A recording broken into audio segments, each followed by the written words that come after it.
What happens when the thing you've built your entire career and business on, your creativity and your words, suddenly feels replaceable?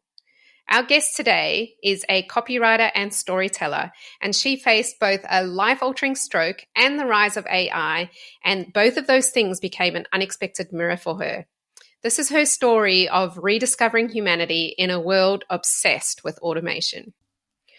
Welcome back to the Second Voice podcast, where we uncover the conversations that leaders don't say out loud.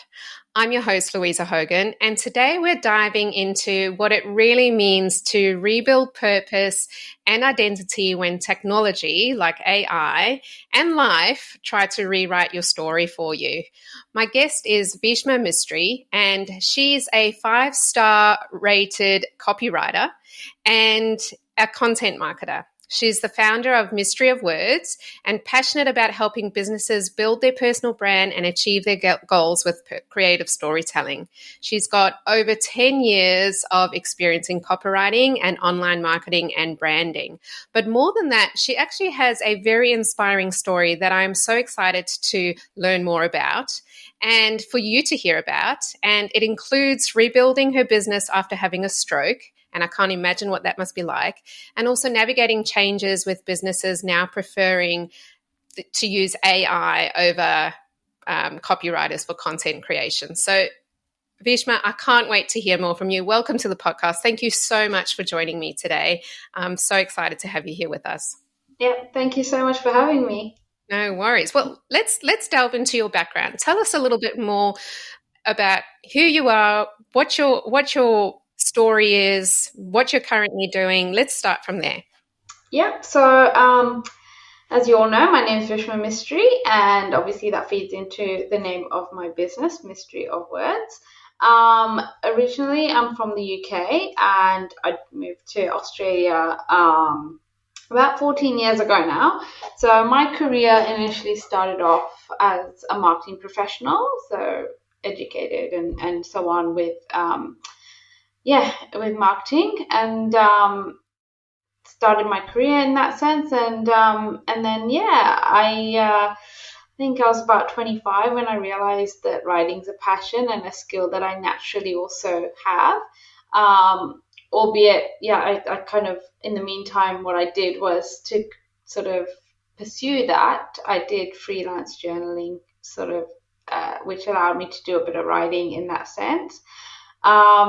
And then, in the meantime, it was obviously still continuing my marketing career. And while I was in that marketing realm, so I was working at an IVF and fertility clinic for almost 8 years.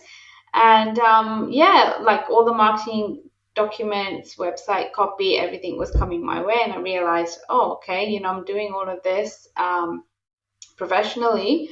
And one day I had a light bulb moment and thought I could probably just do this like as a side hustle, get some extra pocket money in. And so, COVID hits in and I was like, I'm doing this, but I've got time now, like, you're at home and you have that extra time to sort of do stuff. So I was like, okay, I'll set this up. And then obviously you go back to the office and things change. So, and then I happened to quit a job without going into another job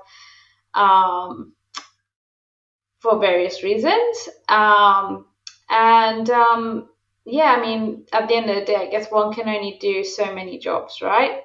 Like job applications. So I thought I'll give this a go. And I signed up to a job board with Kate Toon.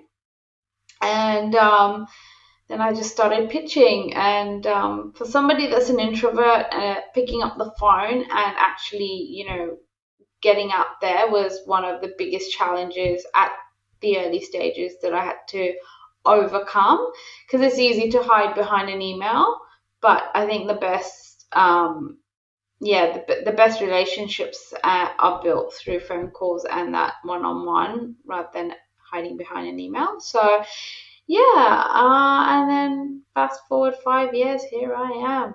So I Amazing. do copywriting for businesses, as you know, and copywriting involves everything from websites, blogs, socials, all that marketing, all that communication that you put out there, that brands put out there.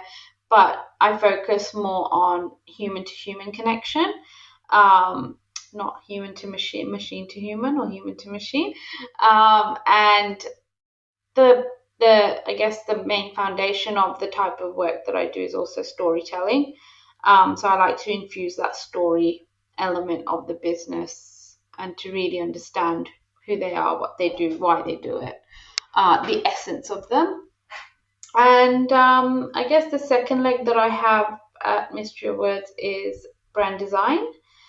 So yeah, that's a passion that I kind of discovered while I was also working on websites as a marketing professional, and realized how colors, fonts, imagery kind of connect with audiences. So I kind of went in and sort of did some self-studying on that to see, okay, well, what really has an impact on branding, and how do we connect with them from that psychological perspective. So yeah, so I do infuse that. So if somebody comes to me and says we want to build a brand, a logo, it's very much working with them on one-on-one basis and going, right, what's your brand story? What are you trying to tell? Who are your audience? And yeah, and then using that psychology of fonts, colors, imagery to combine all of that with the story that then comes in with the words. Yeah. Amazing. I love, the evolution of you and how you've discovered these passions along the way. And I want to take a step back because, at the beginning you said you were working somewhere and then you thought, oh, I could do this for myself and, do it as a little bit of a side hustle. What was the self-talk there? Because we're all about self-talk on this podcast. Like, why were you saying we can do it as an extra pocket money and not delve in then and start a whole business? What was holding you back in that time? I think initially at the time, obviously, you think responsibilities. You have mortgages, you want to put food on the table and be standing on your own feet. So, and considering that I've never been in that, I mean, I know I've studied international marketing and business, but I've never delved into that business element at the time. Like, I have done parts of it, so I have that knowledge. But when you have been in a corporate world for so long, and then you have obviously other responsibilities. I think the responsibilities are the main things that really hold you back from taking a leap until obviously you do land flat on your face and you go, right, I need to do something here. Yeah.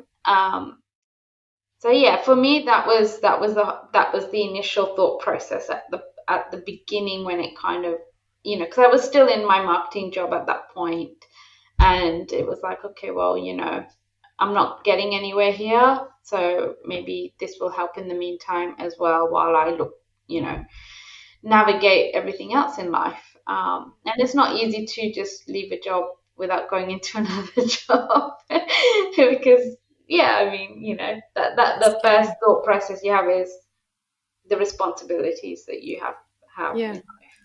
So true. But it's amazing how that there's always a catalyst. I mean, when I started my business 9 years ago, my consulting practice, it was because I too found myself in a situation where I kind of thought I had no choice. It's like, well, I either do this or, I might not have work. So, here we go. We've got to do it. And it's funny because looking back, I'm like, wow, would you have been as successful if you hadn't been in that position? Or is it a case of you could have just done it earlier if you realized it wasn't that bad? It's kind of do you need the catalyst, or is it, something that you could have just done? Like people listening, thinking about starting their own businesses.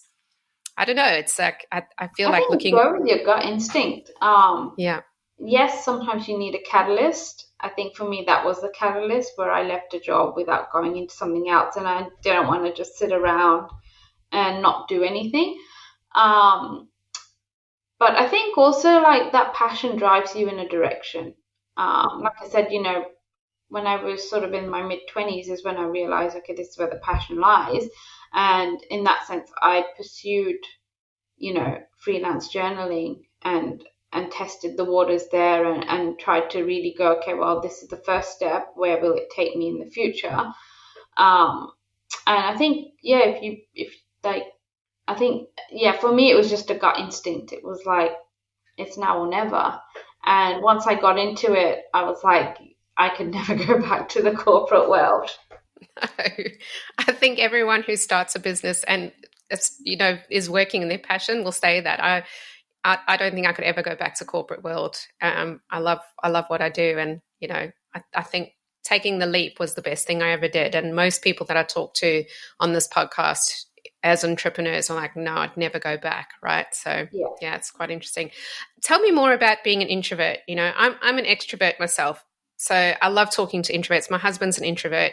I love talking to introverts because it's just a world that I'm not familiar with. And I love that you say, you can hide behind emails, but the best outcomes you're going to have are when you have those conversations and those phone calls and the face-to-face. What advice can you give to the introverts out there who are in that same position, who like to hide behind emails?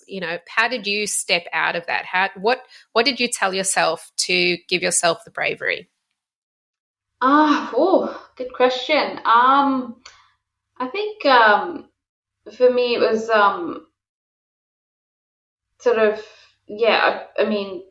I think it was just that, yes, there was a hesitation picking up the phone, I'll be honest. And every introvert, you will sometimes, some may be great at it. I know for me at the beginning when I was in the marketing area, there was those hesitations of picking up the phone. And then I think that's what sort of drove me and was like, no, you need to overcome this fear yourself now. If you're going to do this, you've got to really overcome it. And it's that self-talk to yourself. And yes, those first few phone calls, you will probably shake while you are on the phone. You will probably mumble a little, but just remember, like, everyone understands. And you know what? The worst thing's going to happen is they will put the phone down on you. Yeah. And that's it, or they'll just say, I don't have the time to talk to you. And that's it. But I think once you kind of get into there, and it's remembering that you're, having a conversation. So try and relax yourself. I find that having a couple of bullet points as well would help for an introvert, because I know as introverts, when you're trying to have a conversation, you kind of blank out a little because you're not in that comfort zone. I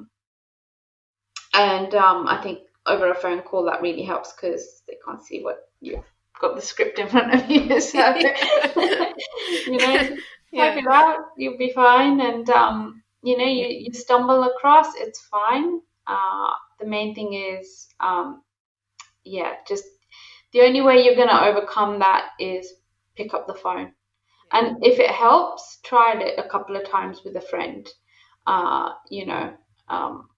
and just say, like, okay, if I'm just going to do a role play with you, can you, and that can then help as well to push you. So a couple of role plays, get that out there, and then slowly build it up. Amazing. So how long has your business been going for now? So it's been 5 years, albeit, so I did celebrate 5 years in February this year. Amazing. February was when I started my business. It's a good month. Yeah. And, but I've had a year's break in the middle because I had a stroke last April 2024, which was a bit of a shock. And then obviously finding out that I carry a genetic mitochondrial disease as well, which has also driven me to create something else on the side called Cells of Courage to raise awareness. Because it's a rare disease that, it's actually quite life-threatening in a lot of ways. There's no cure at the moment. And it's been a journey because I've seen how that had sort of, like, my mom had passed away with it when I was a little girl at the age of 9, and then my sister passed away with it when she was 16. Wow. And now my brother's also going through it at the moment. So it was a bit of a shock. So it's been a journey in itself. Yeah. But and at the time, I think for me, as a writer, it was really weird, reader and a writer, because I read a lot. Not being able to read and write was a shock. Like, I wasn't able to comprehend words. So that was a bit of a shock. But it was a determination that has brought me to where I am today. And not giving up. I think once you understand, like, you have that determination within yourself and the willpower, I think you can conquer anything. So yeah, so while I'm still in that journey of, this whole new area of life, in some senses, back and stronger than ever. And I think hopefully that gives hope to other people, inspiration, that, me this time last year, I was not able to even speak properly, and do the work that I'm doing now again. So yeah, so it's been a journey, but I'm rebuilding. So I started. So for Mystery of Words, it's kind of rebuilding from scratch, like a phoenix. It's kind of regrowing itself. So Wow. yeah. So that is so it's inspiring, because so many people would have given up at that point, and, a stroke, and then finding out about the disease that you have, like, all of that's pretty intense. And did you have moments of, you must have had moments, like, this sounds like a silly question, like, you must have had moments of, like, I'm never going to have that all again, did that cross your mind, or were you, nope, I'm determined to get through it and I will have it all again? Like, what was happening for you? For me, it's always been determination that I will have it all back. Like, I know it might all be in a very different form. I get that. Like, it's like almost like a caterpillar coming out as a new butterfly for me. Um, yeah, no, I don't think I've ever let that go. And I think when something happens is when you realize who you are as a person. For some, that might be succumbing to the process, and going, that's it, no more. For me, it was more of a drive and a determination and that resilience of, no, anything's possible, and I'm gonna conquer this and get through it. To the point that, yeah, within like 6 months of being in that situation, I was like, I want to get back into my work, and my husband was like, no, are you sure you want to be doing that? So even sort of 6 months in, I was like, well, I can't, because the brain is a use it or lose it machine. And it's interesting because it's actually driven me also more to learn about neuroscience and neuroplasticity and epigenetics and how the brain works and so on. So, and I'm glad that, at 6 months, I still did like the odd little bit of work for my clients, because it's coming back in, and you're like, what did I used to do? How did I do this before? But it's interesting how the brain just knows what you used to do, and you just kind of like, and I was doing the work, like, whether it was like just fixing up SEO for a client or, yeah. Well, congratulations to you, because that's a remarkable achievement, and I think you deserve to be proud of yourself for that. Yeah. And it's inspiring. And anyone listening who's gone through something really difficult where you feel like, I'm not going to come back from this, like, take heart that you can, and certainly keep your eye on the prize in that regard if you can. And then coming out of that, so let's move on to copywriting today and the age of AI, and what are you facing with that? Because it must be a bugbear of yours. I know that it's all over my feeds everywhere, where people complain about being able to notice straight away any copy that's been generated by the dreaded ChatGPT and the M dash that's everywhere. Tell me more about your thoughts on that, and what you're facing now in your business, in today's age. Yeah. Look, I think number one, like I said, for me, it's because obviously there's been that year's break and everything has changed in terms of the whole environment with copy and AI really lifting off, that means that clients have moved on. And that means clients are now using a lot of AI, because I've had conversations with them and they're just like, oh, yeah, we're just using AI to do that. We'll be in touch if we ever need anything, but it's AI. So obviously, yes, from a copywriting perspective, it's re-navigating, well, where do I take the words from? But my answer to AI and anyone that is curious about copywriting and wants to get into that frame and is in that, feeling like that uncertainty, is at the end of the day, AI can't do what your brain can do. And I've noticed with AI is brands and their communication are becoming so generic, so same. There's no emotion to them. There's no empathetic. There's no story in them, that the connections that you would generally have, you're not having. And businesses are seeing that, I guess, from, the sales that they have, or just even like the engagement on certain, on their marketing and content marketing and social media and so on as well.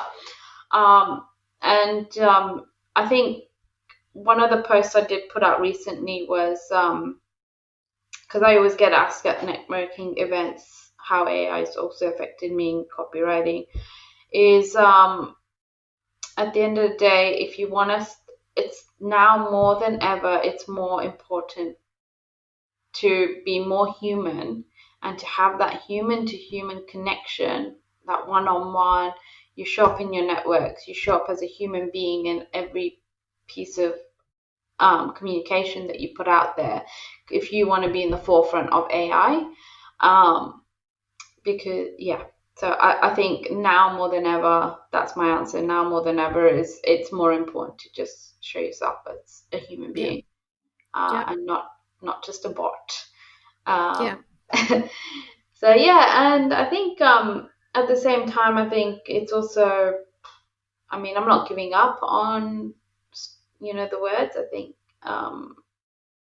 words are really important, and the words that we use are very important. So and I've seen like a couple of people where they will come back and go, can you fix this up, because it's not hitting correctly, or it's not getting that drive, it's not getting the business in, it's not connecting, and it's very dry. So you do get that, but it takes time for them to do that.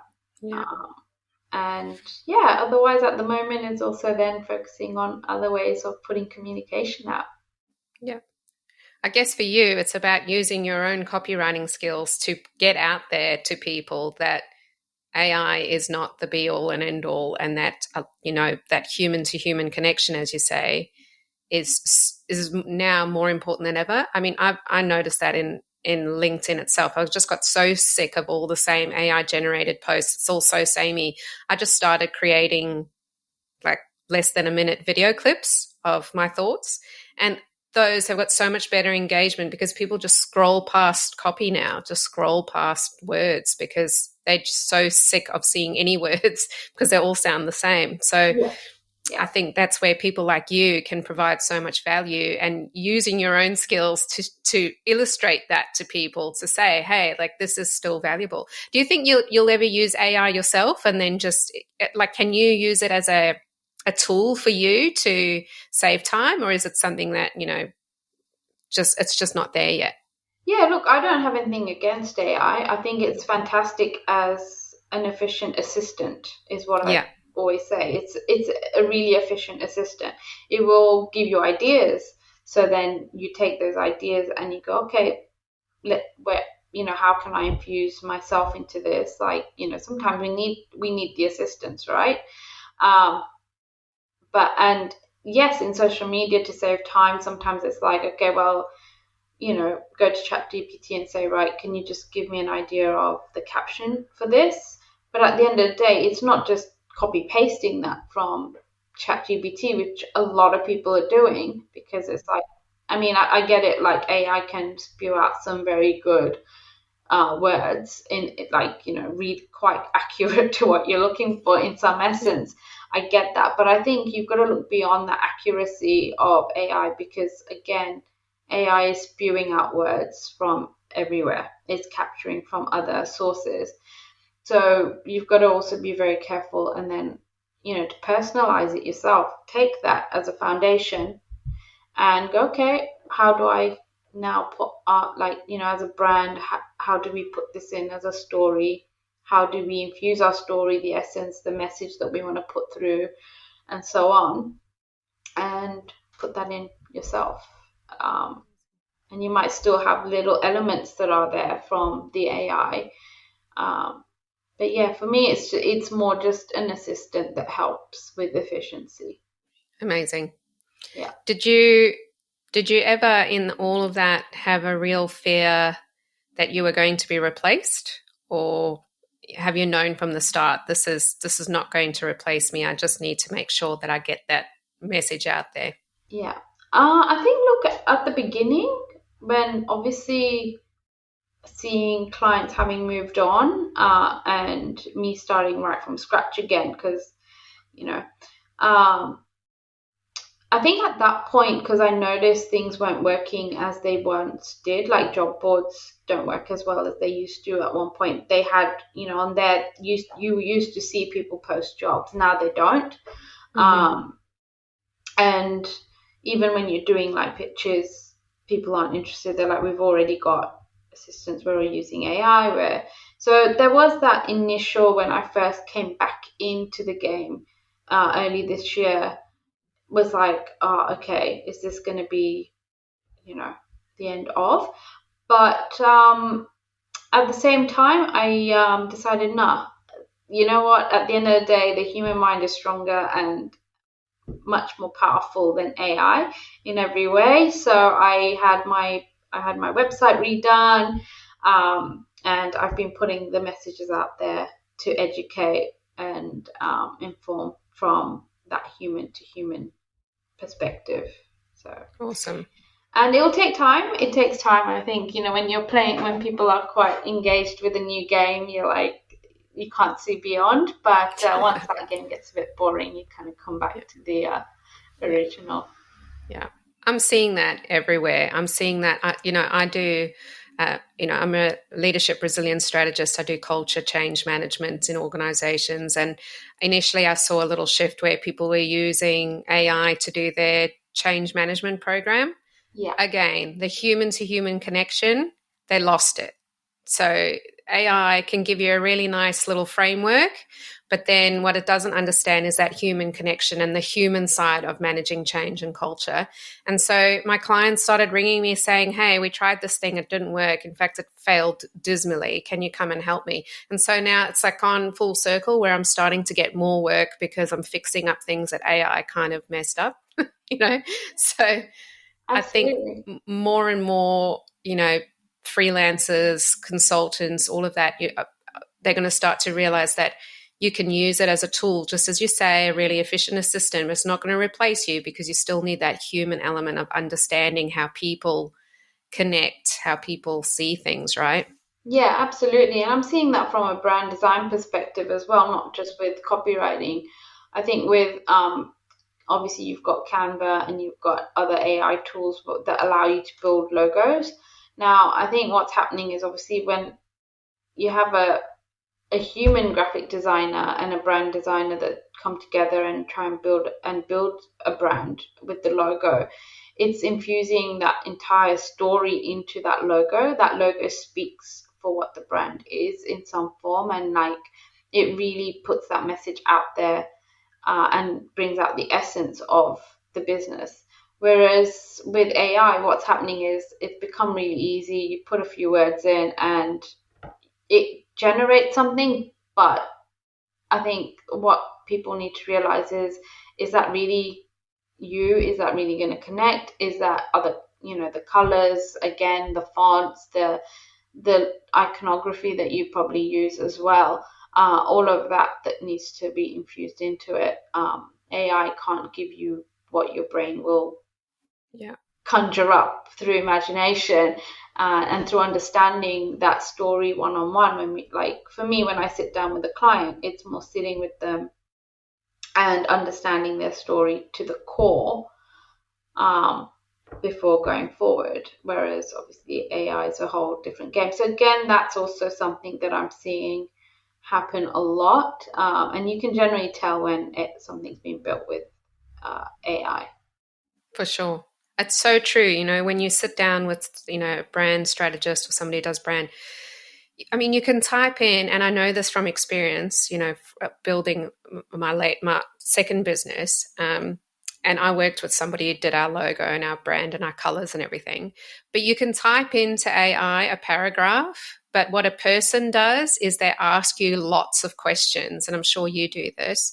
And those questions, you might think the answers, like you're like, oh, yeah, I didn't think of that. That's really important to me, which you would never put in your little brief paragraph that you would plug into AI. A human really knows how to ask those deeper questions that get out the really important nuggets, right? Yeah, absolutely. Yeah. Yeah. I mean, for you, you've gone through so much change. You went through your stroke too, and you know, has your creative process changed too? You know, has the way you work changed? Are you more intuitive, more soulful? Has it changed your whole perspective on the way you work now? Let's just say I'm not doing the long hours that I used to Yeah. at one time. So that's definitely changed. I'm Yeah. more kind of like, no, my health comes first. So, I take it easy. I flow into the morning and flow out of the day. But I think from a creative perspective, I've definitely become more confident and less fearful of putting myself out there.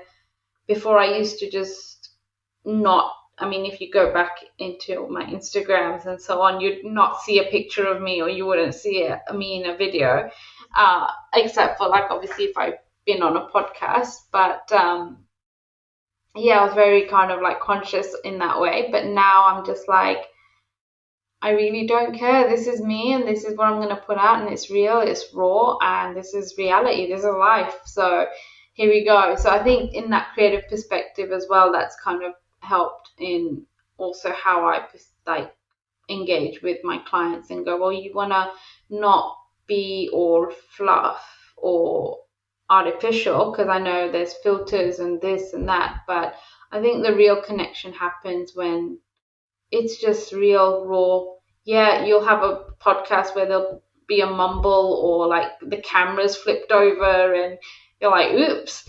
I mean, it happens. If that's how, that's real life. And for me, that's something that has helped my creative process as well, to be like, you know what, it's not always going to be perfect, because I know I can be quite a perfectionist. So I'm trying to overcome that element and just jump into things now. Yeah. Not obviously not completely blind, but yeah, I think it's just my creative flow has become a lot more flowy, fearless. Like Amazing. this is it. This is the real game, and I think also it's given me the confidence now as well to have those one-on-one sessions with people in person, and actually just fully be out there in networking. I think, like I said, as an introvert, networking isn't the easiest thing to do as a business owner. And especially when you're for an introvert, I guess when you're in a comfort zone and you're talking one-on-one, it's easier. When you're in a group of strangers, it's like you're lost in a crowd. But I think what's happened now for me is, yeah, I kind of, yeah, it doesn't phase me anymore in that sense. I still sometimes will feel like, okay, like, you retreat into a shell a little bit, and that does come out. But yeah, I think that's something else that's changed, is that getting out there. And again, that's that human to human connection that's very important with whatever we're doing in today's day and age. So yeah. What a reinvention. You know, Yeah. like I love that you said like a phoenix coming out of the ashes. Like literally, you know, it just sounds like you've come out of this, you know, more I don't know, more grounded, more, connected, more like better perspective about what's important. And as a recovering perfectionist myself, part of the reason why I started this podcast is I want people to hear the reality of what we do. It's hard, and we go through messy things, and I have a messy office, and part of my office has my husband's hobby shelf, and it's messy, and like it's just the way life is. It isn't these perfect portrayals that everyone sees, and it's so great to hear how you've come out of it and just realized that, and are just sitting into that and being in that, because it's so important, I think. Yeah, it is. And I think for any business owner, like it's important to embrace the fact that you're going to have peaks and troughs in business. And sometimes, you will completely crash to the bottom, but it's not giving up, because there's always something better on the other side. And sometimes it's a complete reinvention of the business. You build a foundation in one form and it's taken one direction, and then it evolves into something else, for all we know. So, yeah. It so does. 9 years of consulting, and my business does not look the same as it did when I started. My interests have changed, my authorities changed, my experience have changed. And, I've had clients who've totally shifted the direction that I went in, because I realized what I was doing with them was really the way I wanted to go. And so I think you've got to embrace that when you're in your own business, and embrace the chops and churns that you're going to be having, and not hold. My husband has this great saying, and I never understood it when he first told it to me, but now I really understand it. He said, hold the reins lightly. Hold the reins lightly. And it's such a great little saying, because that's what you have to do. Yeah. So for you, if you could give anybody navigating, listeners, if there's that one person who might be listening who is going through a reinvention or feeling replaced or going through difficulty, either by circumstance or anything, what's your biggest tip that you can give them to help them, take the next step? Don't give up. Yep. And perseverance. I think a lot of business owners, you do kind of, when you're seeing things not happen, you kind of want to give up, or you'll be like, this isn't working. Just persevere. Have faith in yourself. I think that's the biggest thing. And you've got to know that, remember why you started this in the first place, and have faith that, winds will change. I always say to my husband, that, after winter, you've always got spring and summer, and we all go through seasons. So you're going to, like any season, your business is going to go through seasons as well, and things are going to change year from year and so on. And you know what? If you don't have that clarity at that moment, step away. Just step away, but don't give up. I think that's one of the best things ever, because I think with everything that I've been through, one of the things that's taught me is sometimes you've just got to step away from everything, and then you'll come back with some clarity in some way. And it's just one step at a time. I think we get lost in the results a lot. So it's do the work, but and the results will show for themselves when the time is right, and have that belief in yourself. Because I think one of the biggest mistakes that as businesses we make is result. And I guess that's just the framework that we're built up with as well. Like, I'm not, you want to see that monetization happening straight away. You want to start seeing that growth happening on social media straight away. And you're putting in the work and you feel like, I'm not getting anywhere. But I think, I think one thing that I have learned is, just do the work, and the results will show for themselves. Amazing. Yeah. What's next for you? Do you feel like you're going to pivot, or what's your strategy? What's next for you? Well, I think for me, Mystery of Words, I'm hoping to start a podcast very soon. So just sort of share personal business stories, bit of few tips and advice from my end. Very easy breezy. And so I'm navigating that, because obviously being quite new to the podcasting world, I wanted to do it right from the beginning, but I think now's a good time. And from a brand design perspective, I am in the process of slowly building a one-on-one brand coaching sessions with, so that's more to empower other businesses to sort of go out on their own confidently. So I understand, like, obviously, when you're an independent business or you're starting out, your budgets can be a play. So you might not want me to do the work for you, but you might want the guidance, and I will have that one-on-one with you. And I've had one client so far he's a PT trainer, and he had a one-on-one session with him, and he's gone and created his own brand and so on with the right guidance. Well, thank you so much. If people want to get hold of you, because I love the idea of your coaching, I think that's fantastic, because where were you 9 years ago when I started my business? I would have loved somebody like you supporting me through that. How can people get hold of you? How can they get in touch with you? Okay, so for Mystery of Words, you can head over to mysteryofwords.com. All my contact details are there. And you can also find me on Instagram, Facebook, and LinkedIn at Vishma Mistry, and also at mysteryofwords.com. And even for the brand coaching, you can just head to the website for a bit more information on what that involves. The brand coaching page is not on the website live yet, but if you are interested in having a one-on-one brand conversation, I'll give Louisa my phone details, or you can always DM me on Instagram.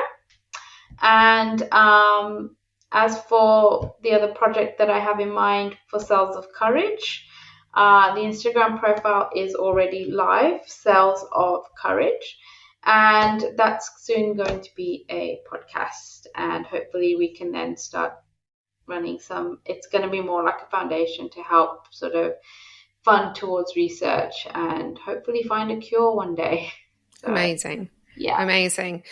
Didn't get enough time to talk about that in more detail, but urge everybody to go and look that up and see the work that you're doing in that space. I'm sure it is amazing and inspiring as you. Thank you so much, Vishma. It's been wonderful talking to you. I'll add all of the links to the show notes of this podcast so that you can get in touch.